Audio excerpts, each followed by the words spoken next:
What's going on, everybody? Welcome to a different kind of video. Today we're doing our Pro Wrestling Symphony Diva Days predictions. Uh, at the time that this is going up, the event should be tomorrow, uh, and your boy will be there. It's an independent wrestling promotion that just opened up in Nashville this past June, and I am attending my first Pro Wrestling Symphony show tomorrow. We're going to do our predictions for it.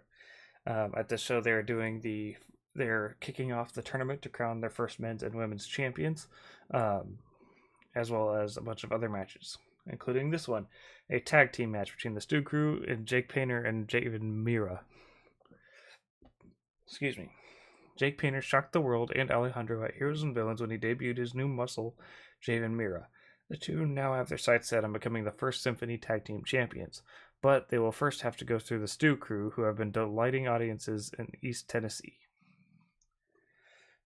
And for this prediction, I got Jake Painter and Javen Mira. I'm pretty confident in this one because I just debuted Javen Mira as Jake Painter's muscle guy, and these other two haven't really shown up before.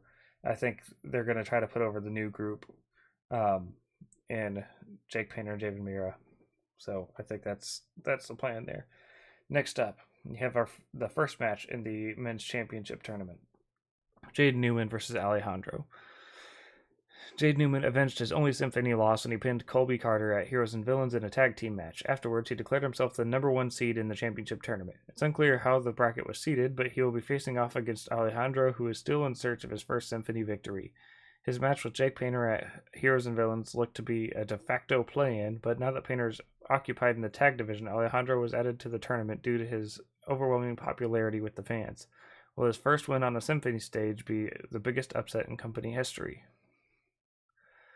Yeah, I would have figured Jake Painter would be in the tournament instead of Alejandro. And saying he's occupied the tag division, Jaden Newman is literally the IWTV Tag Team Champion right now. So I don't know what that has to do with anything, but I'm going Jaden Newman to win.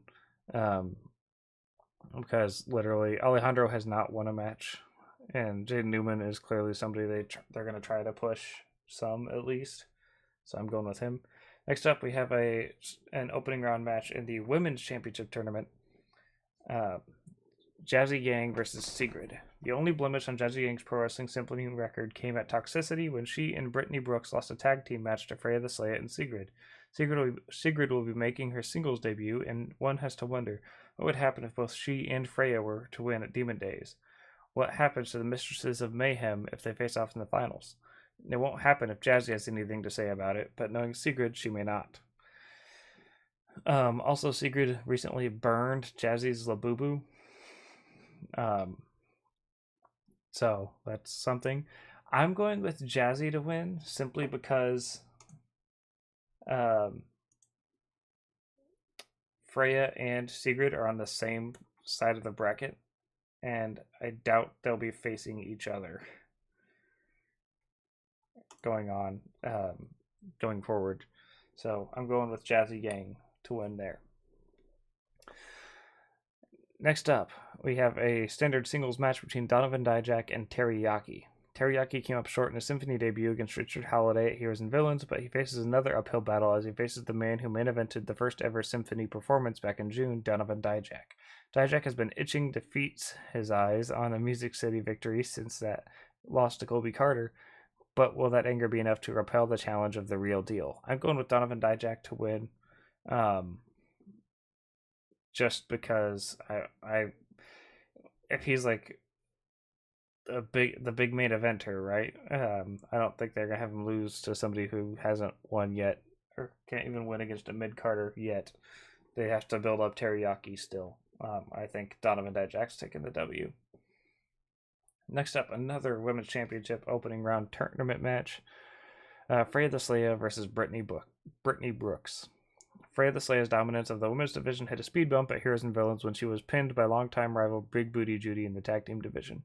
Despite the loss, Freya still holds a high seed in the tournament to crown the first women's division champion, but she now faces a steep challenge in the form of the center of attention Brittany Brooks. Brittany, with Jazzy Yang, lost to Freya and Sigrid at Toxicity in a tag match, so she'll be out for revenge and a spot in the semifinals. I got Freya to win. It's one of the easy one of the ones I would consider to be an easy prediction. I think Freya is easily winning. Next up, another men's championship opening round match. We got Colby Carter versus Shug D. Colby Carter's undefeated streak came to an end at Heroes and Villains when Jaden Newman pinned him to retain the IWTV World Independent Tag Team titles. The Code now has his sights set on becoming the first Pro Wrestling Symphony Men's Division champion, but first he has to go through the former Pan-African World Diaspora champion, the Good Hands Shug D. Two of the absolute best in the independents today will collide for the first time in first round action. I got Colby Carter to win. I've been saying it during all my Pro Wrestling Symphony reactions. Thus far, I truly believe Colby Carter is going to be the first Pro Wrestling Symphony champion. And lastly, we have Mad Dog Connolly versus Shane Mercer 2 No Holds Barred. As their brutal encounter and toxicity in September came to an end, the bad blood between Mad Dog Connolly and Shane Mercer reached its hottest point in the most literal fashion as Mercer briefly set Connolly's beard ablaze to earn the victory. Symphony management has decided to raise the stakes of their second match by making everything legal. I think I'm going to go with Shane Mercer again. Because I don't... Part of me doesn't see like it going one way then going the other, but also I feel like they really want to push Shane. Shane seems like they want him to be one of the biggest bads in the company. Is he in the tournament? No, he's not. But I think he has a good chance of being a challenger for the world title at some point. But that is all of them. It's on November 2nd at 2 p.m. Central Standard Time at Eastside Bowl in Madison, basically Nashville. Let's get a good look at this belt here. I hate when it does that. Let me just zoom in on the picture, please. But yeah, we got an eagle look. It's hard. It's not a real picture of it. Obviously, it's a mock-up drawing, basically, of it. But it's a solid looking belt, or solid looking plates, I should say. On the women's one, it has more of a queen looking. There's a name of a statue that I can't think of the name of that this reminds me of. And it's got like the Tennessee state logo on the shield. That's pretty cool. Yeah, I'm down with that. Sorry. But like, yeah, I guess that's pretty much it for my predictions. I'm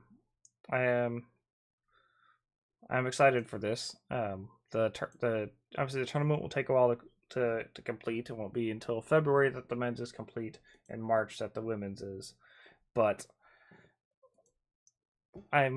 maybe we can get a look at the championship before then. Like maybe we'll actually get to see the belt. I don't know. Maybe they'll like have it out for the tournament opening matches. I would like to be able to see the belt. But yeah. Anyway, thank you everybody for watching. Make sure you follow Pro Wrestling Symphony on their YouTube channel. They've got 490 subscribers as of recording. They deserve to have more. They certainly deserve to have more followers or subscribers than me. So please go check them out there. You can also find them on IWTV. And there you'll be able to watch Demon Days live as it happens, if you'd like, or you can stay tuned and watch it on their YouTube channel afterwards. Thank you for watching. Catch you guys in the next one. Bye.